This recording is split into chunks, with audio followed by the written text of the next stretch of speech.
Olá pessoal, tudo bem? Hoje nós vamos tratar sobre os temas sursis, livramento condicional e efeitos da condenação.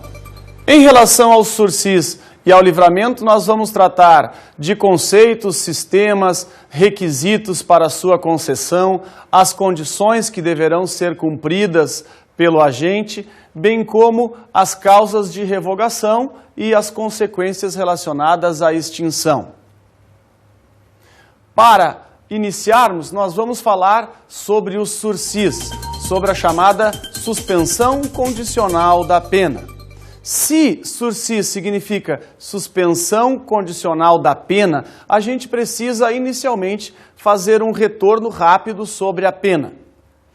Porque com isso a gente vai ver qual é a finalidade do sursi, para que ele serve e por que ele será concedido pela autoridade judiciária. Quando a gente fala de penas, a gente precisa lembrar o início, lá nos tempos longínquos, onde elas eram completamente brutais, desproporcionais, medidas exclusivamente pelo uso da força, pela vingança privada, pela vingança particular. Aquela onde a vítima ou seus familiares usariam da força para retribuir o mal causado pelo criminoso. Depois, mais modernamente, com o surgimento do Estado, nós passamos a buscar a culpabilidade. Passamos a analisar caráter e circunstâncias, bem como situações onde se via a necessidade de que esta pena fosse proporcional, fosse individualizada, fosse pessoal e, logicamente, necessária e digna. A partir de então, o Estado passou a retirar do seu ordenamento as chamadas penas brutais, em especial as penas cruéis relacionadas ao sofrimento do condenado, bem como a pena de morte. No Brasil, não há pena de morte prevista, a não ser em caso de guerra declarada. Porém, tirando essa situação, nós não temos a pena capital, da mesma forma que também não temos pena de prisão perpétua ou de trabalhos forçados. Isso tudo buscando a dignidade, o respeito ao ser humano e, logicamente, a proporcionalidade e a necessidade da pena que tem não só caráter retributivo, mas, muito e especialmente, os caráteres preventivo, geral e especial.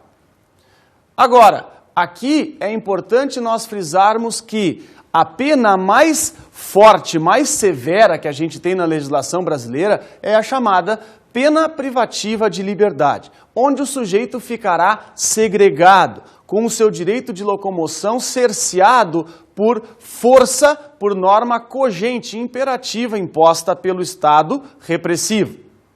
Mas a mesma pena privativa de liberdade também precisa estar atenta, diretamente relacionada a estes princípios que a gente acabou de ver. E, logicamente, ela precisa reeducar, ressocializar o apenado, para que ele retorne a um convívio sadio com a sociedade. Exatamente sabendo disso, em especial sabendo que o nosso sistema penitenciário brasileiro é caótico, é falido, ao ponto de diariamente a gente presenciar em todos os meios de informação rebeliões, inclusive nas casas de detenção relacionadas aos menores, aos adolescentes, é que o legislador buscou remédios que pudessem levar à não privação da liberdade, porque esta pena, como regra, não está reeducando, ressocializando o apenado, e sim reeducando, mas para o caminho do crime, tendo em vista o mau convívio que ele tem no cárcere. Foi a partir de então que surgiram as chamadas penas restritivas de direitos, que são melhor alternativa à prisão privativa de liberdade. Porém, tem determinados casos que não é possível esta pena restritiva. Então, há a previsão da chamada suspensão condicional da pena.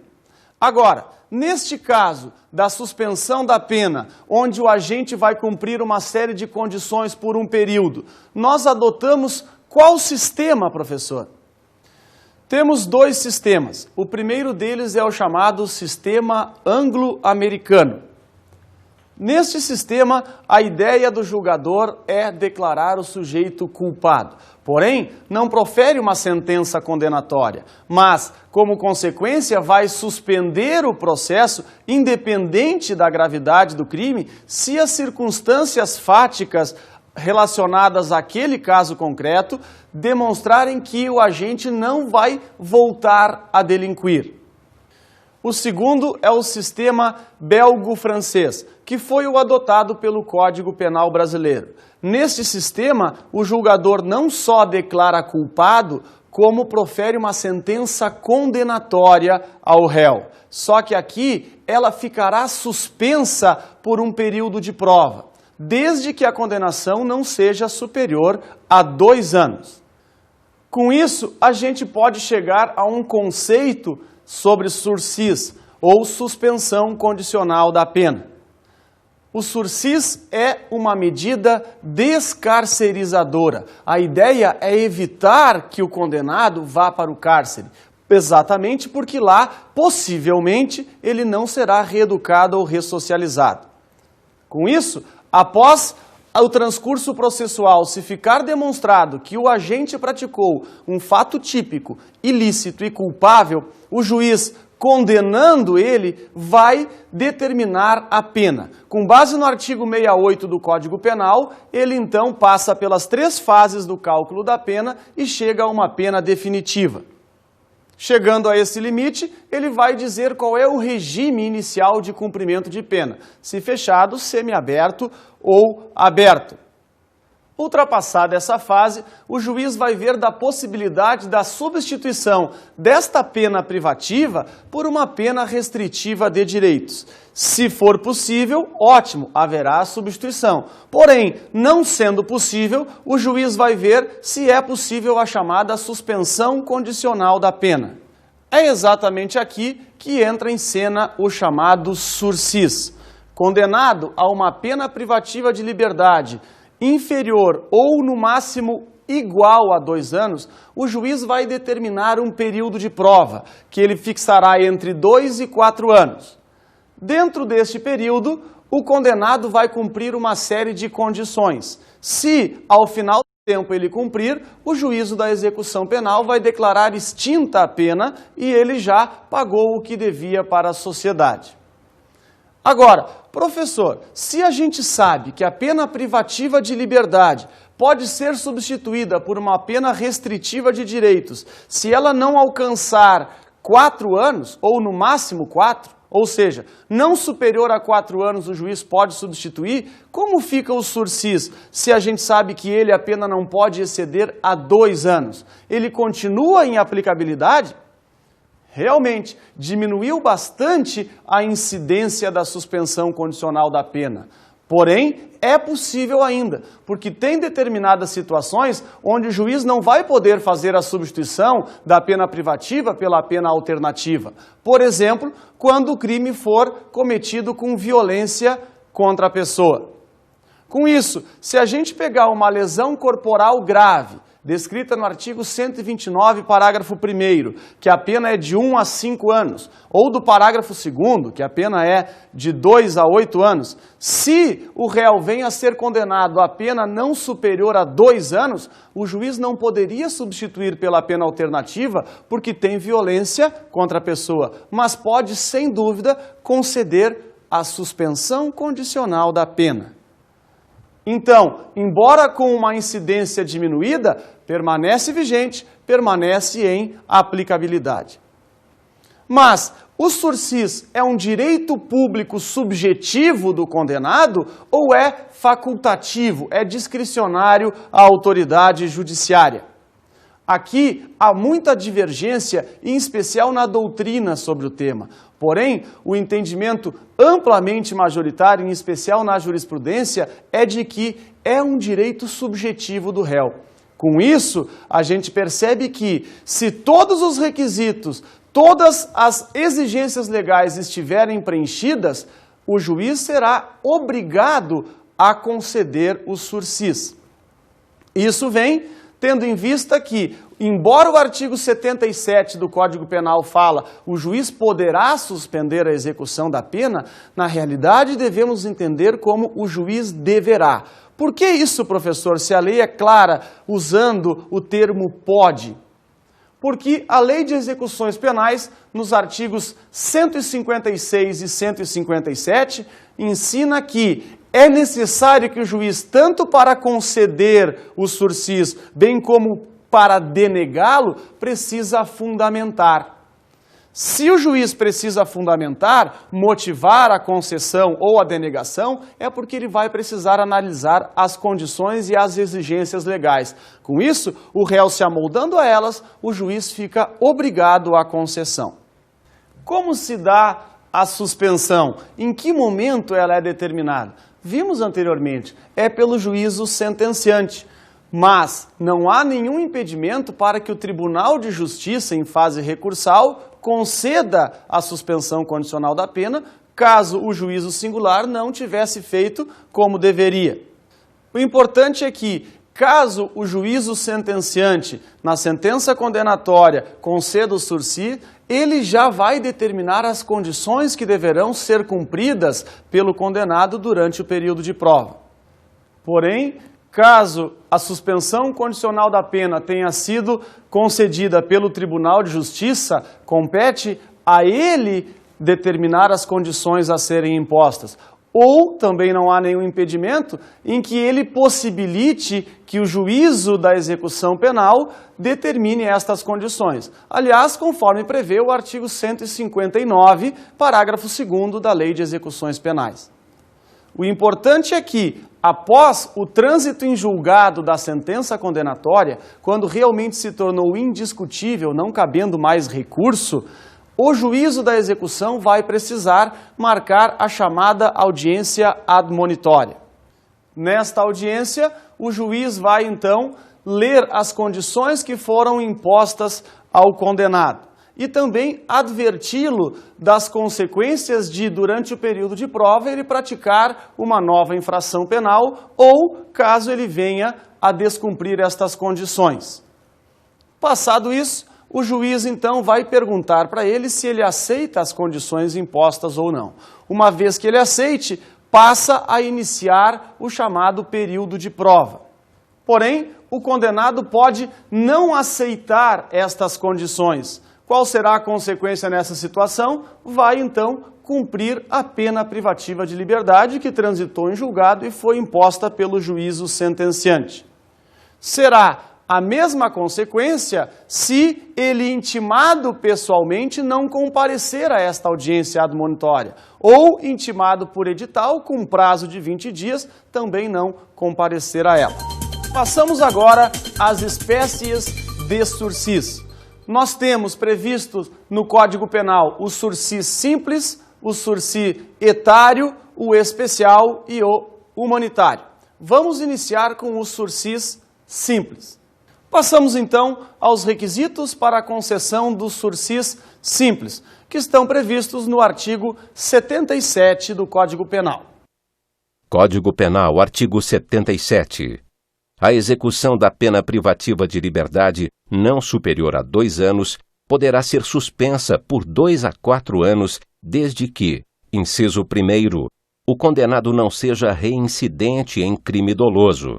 Inciso 2º, a culpabilidade, os antecedentes, a conduta social e personalidade do agente, bem como os motivos e as circunstâncias autorizem a concessão do benefício. Inciso 3º, não seja indicada ou cabível a substituição prevista no artigo 44 deste Código. Parágrafo 1º.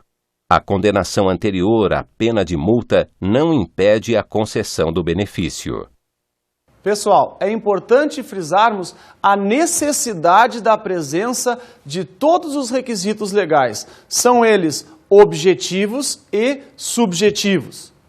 Os requisitos objetivos estão, no caput, que é relacionado ao tempo da pena, onde o juízo sentenciante não poderá condenar o réu a pena superior a 2 anos, então, ou inferior ou igual, e também relacionado à não possibilidade de substituição desta pena privativa de liberdade pelas penas restritivas de direitos.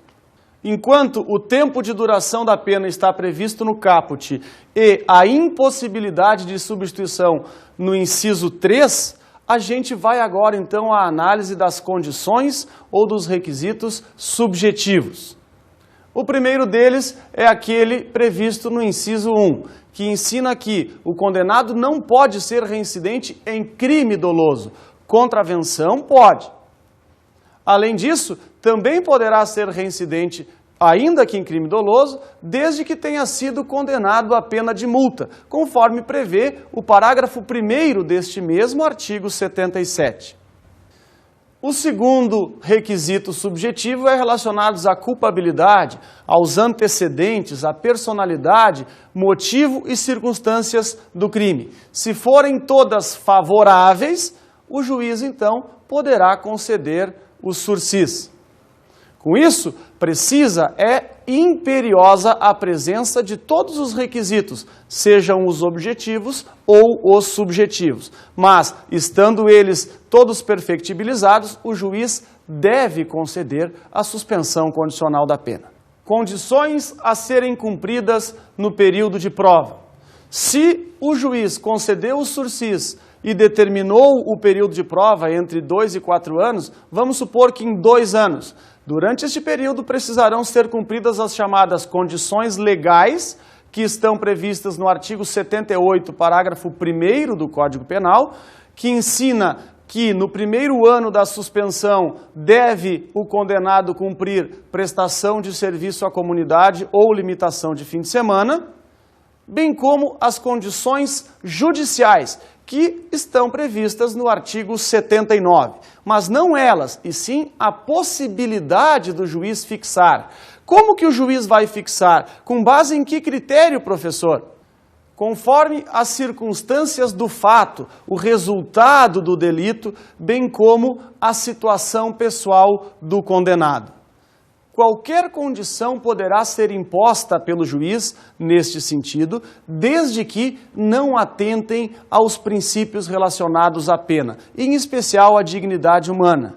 O juiz pode, com isso, determinar como condição que durante o período de prova ele não dirija veículo, ele não frequente determinados lugares, ele não faça determinadas condutas, mas não pode, por exemplo, determinar o pagamento de custas processuais, ou reparar o dano para a vítima, ou frequentar determinada igreja ou culto religioso, porque isso fere as garantias constitucionais e fundamentais do cidadão. Vamos agora ao sursis especial, previsto no artigo 78, parágrafo 2º do Código Penal. Código Penal, artigo 78, parágrafo 2º. Se o condenado houver reparado o dano, salvo impossibilidade de fazê-lo, e se as circunstâncias do artigo 59 deste Código lhe forem inteiramente favoráveis, o juiz poderá substituir a exigência do parágrafo anterior pelas seguintes condições, aplicadas cumulativamente.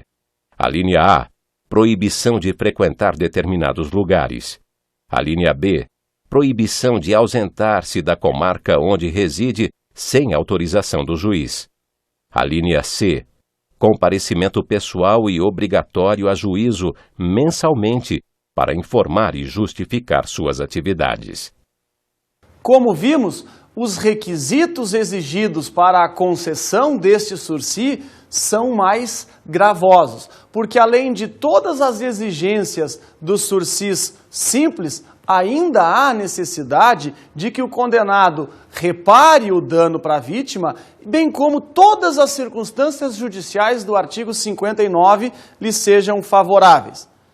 Porém, embora as exigências legais sejam piores, sejam mais severas, as condições a serem cumpridas são mais benéficas. Porque, em vez de no primeiro ano cumprir limitação de fim de semana ou prestação de serviço à comunidade, o condenado vai cumprir estas condições que acabamos de ver. Porém, todas elas, cumulativamente. Passamos agora ao estudo do sursis etário, que está previsto no artigo 77, parágrafo 2º, na primeira situação jurídica. Vamos a ele. Código Penal, artigo 77, parágrafo 2º. A execução da pena privativa de liberdade não superior a 4 anos poderá ser suspensa por 4 a 6 anos, desde que o condenado seja maior de 70 anos de idade ou razões de saúde justifiquem a suspensão. Facilmente podemos perceber que os requisitos são os mesmos relacionados ao sursis simples, porém, além dele, também exige o legislador que o condenado tenha, no momento da sentença, idade superior a 70 anos. Assim, ele vai cumprir as condições do sursis simples, ou, se ele reparar o dano para a vítima e as condições do 59 do Código Penal lhe forem favoráveis, poderá também cumprir as condições do sursis especial que acabamos de ver. O importante é que, para estes casos, a sentença condenatória poderá ser inferior ou até 4 anos, e não 2, como o sursis simples, bem como o período de prova, que não vai ser de 2 a 4, conforme o sursis simples, mas sim de 4 a 6, por ser uma situação especial. Vamos agora ao chamado sursis humanitário, também previsto no 77, parágrafo 2º, só que na segunda situação jurídica prevista nesse dispositivo legal. Ele é idêntico ao sursis etário, as mesmas condições e os mesmos requisitos exigidos pela lei. Porém, aqui é para o sujeito que está em debilidade de saúde. Com isso, se ele está, por exemplo, em estado terminal, ou se ele é paraplégico, tem AIDS, tem tuberculose ou qualquer um problema que exija cuidados especiais, se percebe que é preferível que ele não vá para o cárcere. E aqui o juiz então vai também conceder o sursi. Na mesma situação do etário, ou seja, a pena pode ser até 4 anos e o período de prova é de 4 a 6. Sursis e crime hediondo. É possível, professor? Sim. Os tribunais relutam muito ainda sobre isso, mas já temos uma série de julgados também do Superior Tribunal de Justiça concedendo esta possibilidade. Por exemplo, se o sujeito foi condenado por tentativa de estupro, a pena mínima é 6 anos. Se ficar na modalidade tentado, o juiz pode diminuir até 2/3. Se ele diminui 2/3, que é a pena fixada, definitiva, fica em 2 anos, não vai ser possível a substituição por pena restritiva, porque tem violência contra a pessoa, mas é possível o sursis. Com isso, se percebe que, mesma coisa de sempre, seja crime comum ou hediondo, se o agente se amoldar às exigências da lei, é possível sim, aliás, deve o juiz conceder a suspensão condicional da pena. Passamos agora às causas de revogação do sursis. As causas de revogação podem ser obrigatórias ou facultativas. Vamos inicialmente com as obrigatórias, que estão previstas no artigo 81, caput do Código Penal. Código Penal, artigo 81.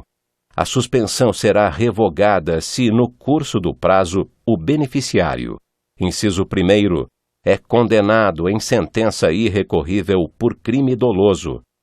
Inciso 2º, frustra, embora solvente, a execução de pena de multa ou não efetua, sem motivo justificado, a reparação do dano. Inciso 3º, descumpre a condição do parágrafo 1º do artigo 78 deste Código. A condenação irrecorrível por crime doloso leva o juiz obrigatoriamente à revogação, porém por crime, ou seja, contravenção não. E também não podemos esquecer, se o primeiro crime foi a pena de multa, também não vai ser causa de revogação. No inciso 3º, o legislador diz de situação onde o condenado não cumpre aquelas condições do 78, parágrafo 1º, quando trata de que no primeiro ano deve ser pena de prestação de serviço à comunidade ou de limitação de final de semana. Aqui também é obrigatória a revogação. Porém, em relação ao inciso 2º, isso foi revogado pela lei que alterou o sistema de penas no Brasil no ano de 96. Lá no artigo 51 do Código Penal, se percebe expressamente que a pena de multa que não for paga não poderá ser convertida em pena privativa de liberdade. Se o próprio artigo 51, que é específico sobre a pena de multa, diz ser impossível a conversão, devendo então ser posto o nome do sujeito em dívida ativa e ser buscada a execução na esfera cível, como pode aqui, se não for paga a pena de multa, o sujeito então ter a suspensão da pena revogada e ele passar a cumprir integralmente a pena privativa de liberdade? É exatamente por isso que se diz que o inciso 2º está revogado. Vamos então às causas facultativas de revogação. Código Penal, artigo 81, parágrafo 1º. A suspensão poderá ser revogada se o condenado descumpre qualquer outra condição imposta ou é irrecorrivelmente condenado por crime culposo ou por contravenção à pena privativa de liberdade ou restritiva de direitos. Vimos aqui, então, as situações onde o juiz pode revogar o sursis e, com base nisso, a consequência será que o condenado vai cumprir integralmente a pena privativa de liberdade que foi suspensa. Agora, professor, o juiz simplesmente vai lá, revoga? Não, o juiz vai precisar marcar uma audiência de justificação, intimando o condenado para comparecer, devidamente acompanhado de advogado, com direito de defesa, logicamente, para que ele justifique o porquê que ele não cumpriu as condições que foram impostas, sejam pela lei ou pelo julgador. Aqui, o juiz, após essa justificação, vai ver se realmente é caso de revogação ou não. Se ele acha que não é caso de revogação, o que ele pode fazer? Ele pode prorrogar o período da suspensão até o máximo do período de prova previsto para o caso concreto, conforme prevê o artigo 81, parágrafo 3º. Agora, se o juiz acha que realmente ele não se adequa ao benefício previsto na lei, então ele vai revogar e o condenado vai cumprir integralmente a pena privativa de liberdade que lhe foi inicialmente imposta. Passamos agora às condições cumpridas e consequências. O artigo 82 do Código Penal prevê expressamente que, expirado o prazo do período de prova sem ter havido revogação, a consequência é que o juízo da execução penal vai declarar extinta a pena privativa de liberdade. Passamos agora ao estudo do livramento condicional. O que é o livramento condicional? É uma forma de antecipação da liberdade do condenado, desde que ele cumpra determinadas condições, exigências feitas pelo legislador. Igualmente, é um direito subjetivo do condenado. Só que aqui ele já está na fase da execução da pena, ele já está cumprindo pena. No sursis, não. No sursis era suspensa a execução da pena, ele ainda não estava na fase da execução. Aqui ele já está. Cumprindo algumas condições, ele vai se livrar do restante da pena. Temos então algumas exigências, alguns requisitos previstos na lei. Por exemplo, alguns de ordem objetiva, como no caput, que ensina que o julgador precisa condenar o réu a pena igual ou superior a 2 anos. Além disso, nós temos nos incisos 1, 2, 4 e 5 outras condições objetivas, bem como no inciso 3º, a chamada condição subjetiva para a concessão do livramento condicional.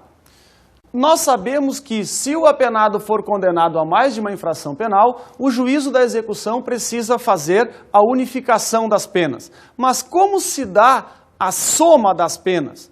Qual será a consequência? Vamos à súmula 715 do Supremo Tribunal Federal. Supremo Tribunal Federal, súmula 715.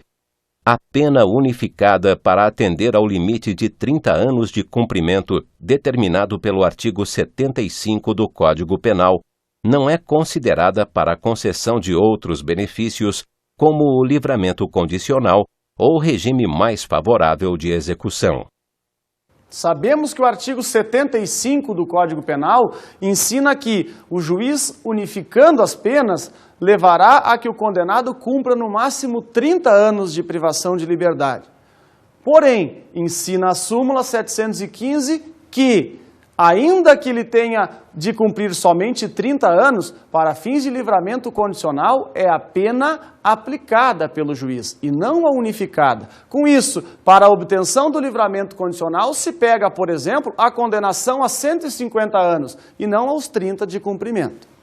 Passamos agora às condições a que fica subordinado o livramento condicional. Primeiro vamos às chamadas condições legais. Lei 7.210, de 1984, artigo 132. Deferido o pedido, o juiz especificará as condições a que fica subordinado o livramento. Parágrafo 1º. Serão sempre impostas ao liberado condicional as obrigações seguintes. Alínea A. Obter ocupação lícita dentro de prazo razoável, se for apto para o trabalho. Alínea B. Comunicar periodicamente ao juiz sua ocupação. Alínea C.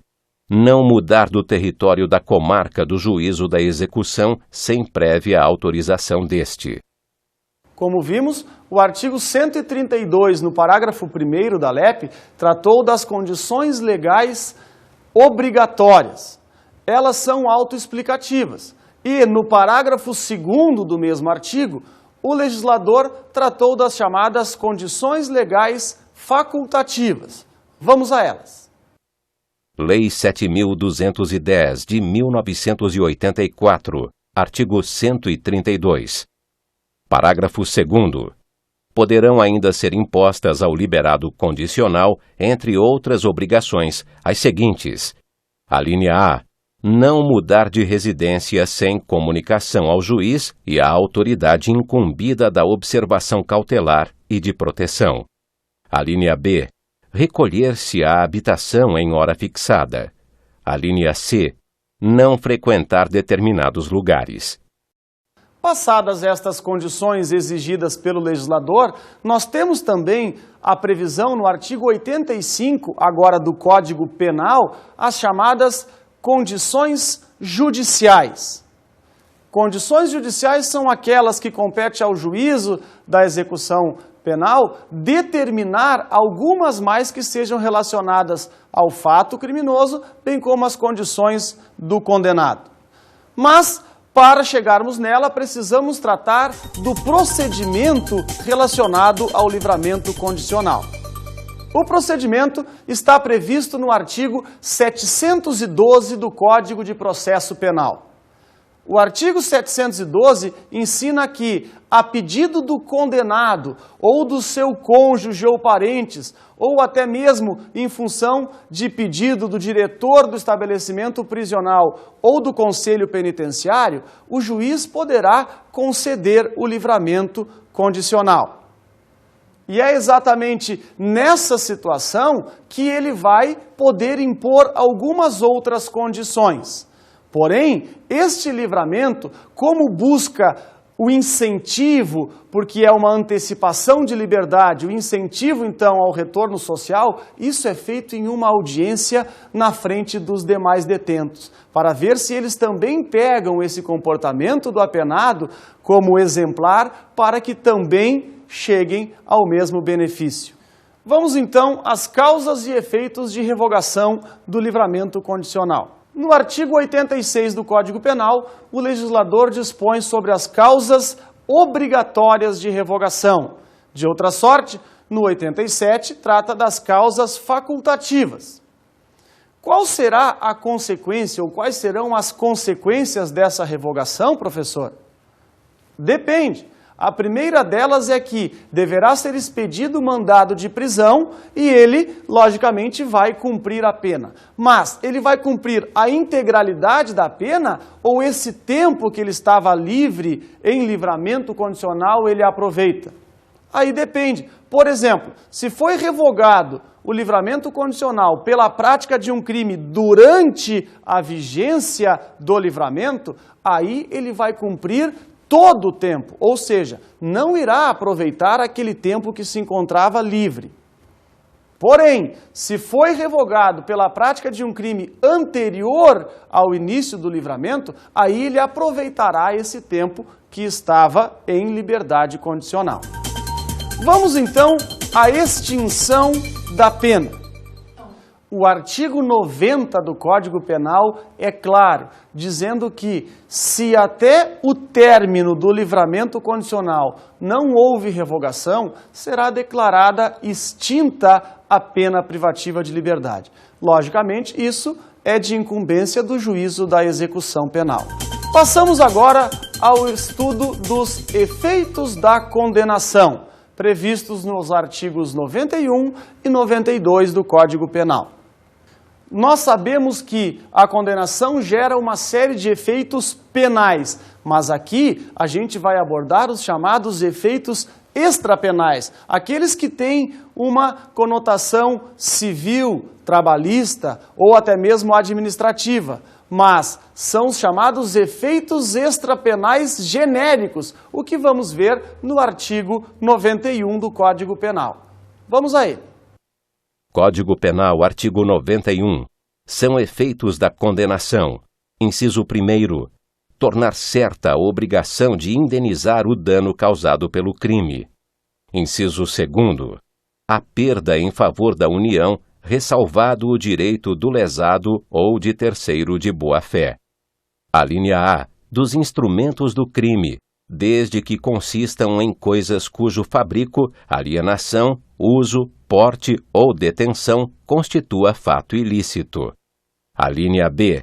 Do produto do crime ou de qualquer bem ou valor que constitua proveito auferido pelo agente com a prática do fato criminoso. Como vimos, como efeito extrapenal genérico, o legislador fez a previsão da necessidade da reparação do dano na esfera civil, aliás, o que já tinha a previsão no Código de Processo Civil.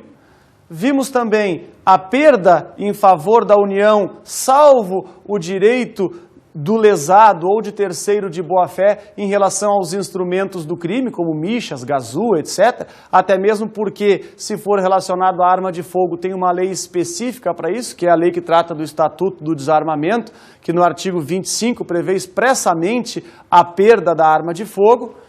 E vimos também a perda em favor da União daqueles bens que tenham sido adquiridos com o provento do crime, como, por exemplo, com o lucro de um furto, de uma extorsão mediante sequestro, um estelionato, etc. Passamos agora aos chamados efeitos extrapenais específicos, previstos no artigo 92 do Código Penal. Código Penal, artigo 92. São também efeitos da condenação. Inciso 1º. A perda de cargo, função pública ou mandato eletivo. A linha A. Quando aplicada a pena privativa de liberdade por tempo igual ou superior a 1 ano nos crimes praticados com abuso de poder ou violação de dever para com a administração pública. A linha B. Quando for aplicada a pena privativa de liberdade por tempo superior a 4 anos nos demais casos. Inciso 2º. A incapacidade para o exercício do pátrio poder, tutela ou curatela nos crimes dolosos, sujeitos à pena de reclusão, cometidos contra filho, tutelado ou curatelado. Inciso 3º. A inabilitação para dirigir veículo quando utilizado como meio para a prática de crime doloso. Parágrafo único. Os efeitos de que trata este artigo não são automáticos, devendo ser motivadamente declarados na sentença. O que é importante a gente frisar aqui é que o juiz precisa fundamentar, motivar a necessidade destes efeitos, porque eles não são automáticos. Aliás, isso está expressamente previsto no parágrafo único desse dispositivo legal. Então, pessoal, vamos agora às nossas dicas de estudo de hoje.